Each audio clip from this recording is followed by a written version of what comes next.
ಯಾದಗಿರಿ ಜಿಲ್ಲೆ ಹುಣಸಗಿ ತಾಲೂಕಿನ ಮಾರ್ನಾಳ್ ತಾಂಡದಲ್ಲಿ ನೀರಿಗಾಗಿ ಪರದಾಡುವ ಪರಿಸ್ಥಿತಿ ನಿರ್ಮಾಣವಾಗಿತ್ತು. ಆದರೆ ಈ ಒಂದು ಸುದ್ದಿಯನ್ನು ಮಾಧ್ಯಮದಲ್ಲಿ ಪ್ರಕಟಿಸುತ್ತಿದ್ದಂತೆ ಅಲ್ಲಿನ ಅಧಿಕಾರಿಗಳು ಕೂಡಲೇ ಎಚ್ಚೆತ್ತುಕೊಂಡು ನೀರಿನ ಸಮಸ್ಯೆಯನ್ನ ಬಗೆಹರಿಸಿದ್ದಾರೆ. ಇದನ್ನು ಕಂಡು ಜನರು ಸಂತೋಷವನ್ನ ವ್ಯಕ್ತಪಡಿಸಿದ್ದಾರೆ. ಸಮಸ್ಯೆ ಬಗ್ಗೆ ತಿಂಗಳುಗಟ್ಟಲೆ ಹೇಳಿದರೂ ಸಂಬಂಧಿಸಿದ ಅಧಿಕಾರಿಗಳು ಗಮನಕ್ಕೆ ತಂದರೂ ಯಾವುದೇ ಪ್ರಯೋಜನ ಆಗುತ್ತಿರಲಿಲ್ಲ. ಆದರೆ ಮಾಧ್ಯಮದಿಂದ ಈ ಕೆಲಸ ಸುಲಭವಾಗಿ ಆಗಿತ್ತು ಎಂದು ಮಾಧ್ಯಮಕ್ಕೆ ತುಂಬು ಹೃದಯದ ಧನ್ಯವಾದಗಳು ಎಂದು ಸಾರ್ವಜನಿಕರು ಸಂತೋಷ ವ್ಯಕ್ತಪಡಿಸಿದರು.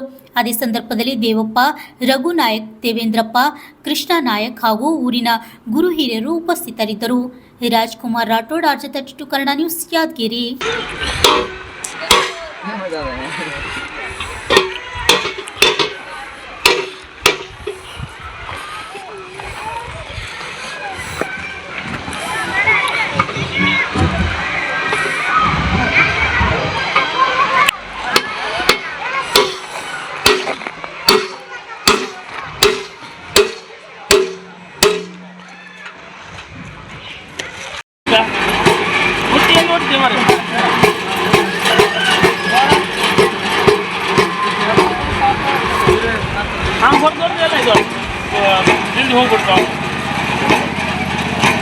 ಒಂದು ಎಷ್ಟು ದಿವಸ ಇವತ್ತು ಚಾಲು ಮಾಡಿರ್ತಾರೆ. ಏನು ಮಾಡೋದು?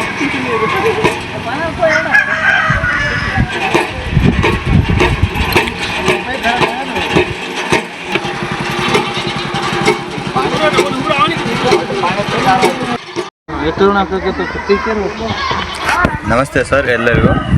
ಏನಪ್ಪ ಅಂದರೆ ನಮ್ಮ ಮಾರ್ನಾಳ್ ತಾಂಡದಲ್ಲಿ ನೀರಿನ ಸಮಸ್ಯೆ ಭಾಳ ಇತ್ತು. ಈ ಬೋರ್ವೆಲ್ 1 ತಿಂಗಳಿಂದ ಕೆಟ್ಟಿತ್ತು. ಆದ್ದರಿಂದ ಬೆಳಗ್ಗೆ ನಾವು ಪ್ರತಿಭಟನೆಯನ್ನು ಮಾಡಿದ್ವಿ. ಮಾಡಿದ ನಂತರ ನಿಮ್ಮ ಚಾನಲ್ ಕಡೆಯಿಂದ ನಮಗೆ ಪರಿಹಾರ ಸಿಕ್ಕಿದೆ. ಒಳ್ಳೆ ಕೊಟ್ಟಿದ್ದೀರಾ, ರೆಸ್ಪಾನ್ಸ್ ಕೊಟ್ಟಿದ್ದೀರಾ. ನೀವೆಲ್ಲರಿಗೂ ಧನ್ಯವಾದಗಳು. ನನ್ನ ಹೆಸರು ರಘುವೀರ್ ಶಿವಾನಂದ್ ನಾಯಕ್. ನಮ್ಮ ಹೆಸರು ದೇವಪ್ಪ ಅಂತ.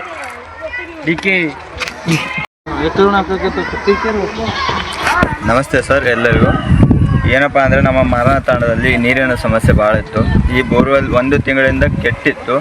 ಆದ್ದರಿಂದ ಬೆಳಗ್ಗೆ ನಾವು ಪ್ರತಿಭಟನೆಯನ್ನು ಮಾಡಿದ್ವಿ. ಮಾಡಿದ ನಂತರ ನಿಮ್ಮ ಚಾನಲ್ ಕಡೆಯಿಂದ ನಮಗೆ ಪರಿಹಾರ ಸಿಕ್ಕಿದೆ.